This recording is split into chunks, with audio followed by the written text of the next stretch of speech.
네, 반갑습니다.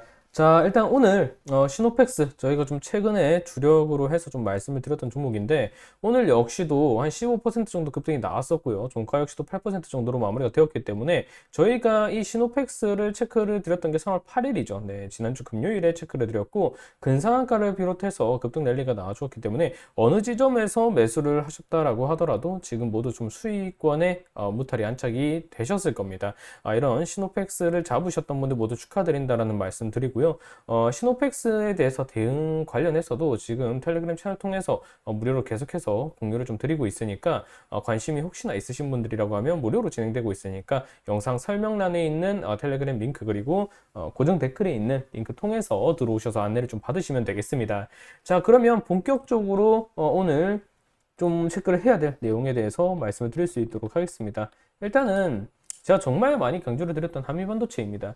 일단 한미반도체 뭐 지금 시간에서 뭐 0.4% 정도 지금 약세를 좀 보여주고 있는 모습인데 사실 신경 쓸 필요가 없죠. 뭐 거래대금 한 5천 주 정도 쳐졌다라고 하더라도 그리고 뭐 지금 오늘 거래대금이 한 200만 주 정도 터졌죠. 뭐 신경 쓸 부분이 아닙니다. 물론 1시간 정도 남아 있다라고 했을 때 뭐 말아 올릴 가능성도 있고 누르면서 거래대금이 시간에서 조금 더 터질 가능성도 있지만 신경 쓸 부분은 아닙니다. 왜 신경 쓸 부분이 아니냐라고 한다면 원체 한미반도체가 시간애가 다이나믹한 종목이 아닙니다. 네, 시간애가 크게 의미가 있어서 추세가 만들어진 종목이 아니기 때문에 기본적으로 시간의 흐름 자체는 그렇게 중요하지 않다. 결국에는 뭐 미국의 엔비디아라든가 마이크로소프트라든가 이런 HBM 관련해서 연관성을 좀 끄집어낼 수 있는 기업들의 방향성이 중요한 거지 시간의 흐름이 중요한 건 아니라는 거 한미반도체에 대해서 명확히 좀 인지를 하고 가실 필요가 있습니다. 이거에 대해서는 제가 에이징랜드를 체크 드렸던 것도 마찬가지죠. 바로 어제 제가 에이징랜드를 좀 체크를 영상을 통해서 드렸는데 오늘 역시도 급등이 나와 주었죠. 이 텔레그램 채널 링크 통해서 모두 대응 좀 잡아드렸고 잡으신 분들은 모두 오늘 좋은 대응 하셨을 겁니다. 마무리로 지금 음봉을 꽂아준 모습이지만 이 종목 관련해서도 대응 부분에 있어서는 제가 텔레그램 채널 통해서 무료로 좀 잡아드리고 있으니까 참고해 주시면 됩니다. 자, 어쨌든 한미반도체나 에이징랜드나 뭐 시간애가 중요한 흐름이 아니라는 거는 알겠어. 그래서 지금 오늘 한미반도체를 왜 꺼내 들었는데 라고 하냐면 제가 한미반도체 제로성이라든가 산업 전망이라든가 이런 거는 그동안의 영상들을 통해서 너무 많이 강조를 드렸습니다. 그래서 더 이상 재료에 대해서 제가 언급드리는 건 의미가 없어요. 결국에 대응을 어떻게 해야 될 것인가, 지금 관점에서 이걸 어떻게 봐야 될 것인가, 이게 중요한 건데 지금 한미반도체는 딱 두 가지 관점이 지금 스며들어 있다라고 보시면 됩니다. 뭐냐면 10과 10입니다. 네, 한미반도체는 지금 10과 10에 맞춰져 있다라고 보시면 돼요. 그럼 10과 10이 뭐냐? 물론 눈치채신 분들도 있겠지만 하나의 10은 10만 원 주가. 네, 주가 10만 원. 그리고 하나는 뭐겠어요? 시총. 이게 무슨 말이냐면 한미반도체뿐만이 아니라 모든 종목은 만 단위에 대한 심리적 역시 수준이 상당히 강하게 작용합니다. 예를 들어서 만 원이었던 주가가 2만 원으로 감에 있어서 예를 들어서 18,900원, 19,000원 뭐 이렇게 되면 2만 원이 강한 저항 혹은 돌파하고 난 다음에 지지로 작용하는 경우가 많아요. 근데 그런 부분이 만 원, 2만 원, 3만 원 단위보다는 5만 원이 좀 센 편이 있고요. 보통 심리적인 구간으로 그래요. 그리고 5만 원보다는 6만 원, 7만 원, 8만 원보다는 10만 원이 의미하는 가격대의 이런 심리적인 구간 의식이 상당히 좀 강한 편입니다. 그런 측면에서 한미반도체가 10만 원을 돌파할 것이냐 말 것이냐 했던 거는 상당히 강한 시장의 화두였다라고 말씀을 드릴 수가 있는 부분이죠. 물론 최근에 돌파 후에 안착을 해주는 모습도 있었습니다. 하지만 그 시점이 시장에 좀 경계심을 형성할 수 있는 뭐 CPI라든가 이런 이벤트들도 있었고 엔비디아 역시도 마찬가지로 숨을 좀 고르는 모습이 나오면서 유지가 되지 못하고 일단은 좀 약간 이탈된 모습인데 또 바로 잡아주는 모습이 5일선을 기준으로 나와주고 있기 때문에 아직까지 차트는 살아있다라고 볼 수 있는 관점이 매우 깊다라는 거죠. 특히나 오늘 종가 기준으로 일단 10만 100원에서 마무리가 되었다라는 거. 요게 의미가 있습니다. 일단 첫 번째 요건을 달성을 했다라는 거예요. 그러면 지금 첫 번째 요건을 달성했기 때문에 지금 들어가면 되나요? 라고 했을 때 개인적으로는 지금은 이미 보유하고 계신 분들이 아니라 신규로 매수를 희망하시는 분들이라고 한다면 잠깐 좀 기다려보는 게 좋겠다라고 말씀을 좀 드리고 싶습니다. 왜 그러냐? 이 두 번째 요건. 두 번째 10.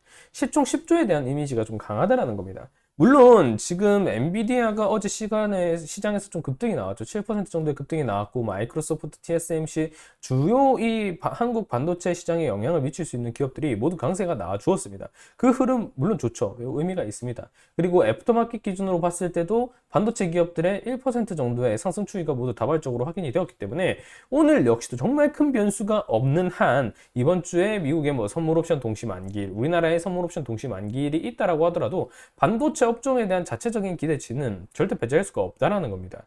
그런 흐름만 놓고 본다면 한미반도체뿐만이 아니라 뭐 SK 하이닉스, 이스페타시스, HPSP, 가온칩스, AD테크놀로지 등등 최근에 개별 탄력성이 강했던 반도체 종목들 다 뚫고 올라가고 지금 매수한다라고 하더라도 변동성이 있어도 견뎌볼 만하다라고 말씀을 드릴 수가 있죠.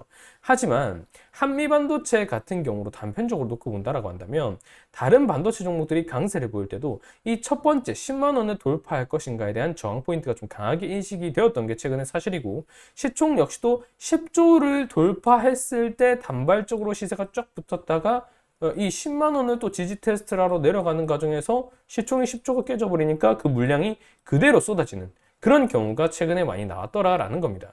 그래서 개인적으로 본다라고 하면 이번 주에 어쨌든 우리나라 입장에서 보면 미국의 선물 옵션 동시 만기일 뿐만이 아니라 우리나라 역시도 선물 옵션 동시 만기일이 예정이 되어 있는 부분이고 어쨌든 CPI가 둔화세를 보이고는 있지만 시장치를 상회했고 그렇다라고 보면 지난 1월이나 2월 시장과 좀 견주어서 보면 PPI 생산자 물가 지수 역시도 좀 부정적으로 나올 가능성이 높다라는 겁니다. 물론 큰 폭에서 보면은 인플레이션이 둔화되고 있다라고 해석을 할 수가 있고 연준의 기조 자체를 뭐 추가적으로 금리 인상으로 돌리거나 그럴 수 있는 부분은 아니기 때문에 기술주 측면, AI 측면, 반도체 측면의 강세는 충분히 고려해 볼 수 있겠지만 시장이 좋다라고 판단할 수 있겠지만 한미반도체 같은 경우는 이 두 가지 포인트 10, 10과 10에 대한 인식이 강하기 때문에 이 10만 원을 돌파 후 지지를 지금처럼 확인을 해주고요. 10만 원 테스트가 좀 더 들어가야 되겠죠. 네, 이 테스트를 해주고요. 이후에 시총 10조 역시도 올바르게 안착을 무탈하게 해준다라고 하면 한미반도체 같은 경우에 주가가 한 10만 3천 원 내지 뭐 그 언저리쯤 될 겁니다.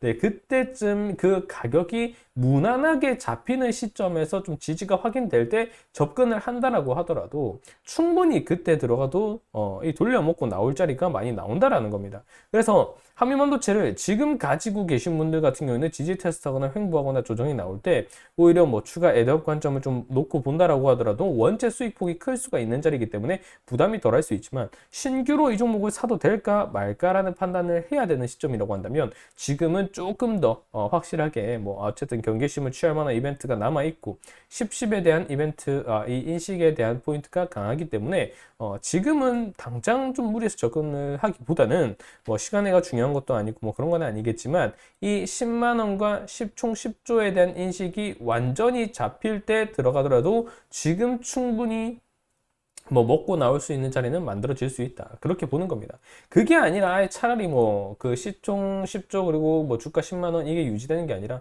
뭐 눌리며 저항받는다라고 한다면 차라리 그때 여기 지금 매집 때 하방 지지로 확인될 수 있는 9만 5천 원에서 뭐 1차 매수로 들어가던가 아니면 이 주가가 뭐 한 21선까지 좀 떨어진다라고 했을 때 좀 접근을 해본다라던가 그런 차라리 눌린 구간에서의 접근 역시도 열어둘 수 있겠죠. 하지만 한미반도체가 만약에 20선까지 떨어지는 흐름이라고 한다면 주가의 흐름 자체에 맞춰서 지금 이 20선도 완만하게 돌아서는 시점이기 때문에 201선이 이 물량 매물대를 뚫어내지 못하고 맞으면서 완만히 추세를 이렇게 꺾어가면서 21선 역시 완만해질 가능성이 있습니다. 그렇게 되면 추세의 변곡 지점이 4월 실적 장세를 고려해서 나올 가능성도 있기 때문에 그 시점이 된다라고 하면 뭐 또 오히려 접근이 좀 부담스러울 수 있겠죠. 뭐 그 시점 가면은 그때 또 제가 어떻게 대응하면 될지에 대해서 영상 잡아 드릴 거니까 크게 무리가 없을 부분이고 상승 추세에 있어서 접근을 한다라고 하면 10, 시총 10조와 주가 10만 원에 대한 인식이 강하게 잡혀 있기 때문에 이 점을 확인하고 나서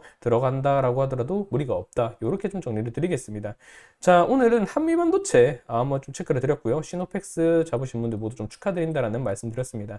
자, 아시겠지만 한미반도체뿐만이 아니라 반도체라던가 뭐 시노펙스, 뭐 2차전지 이런 등등등 제가 채널 통해서 계속해서 잡아드리고 실시간 대응 관점 공유를 드리고 있습니다.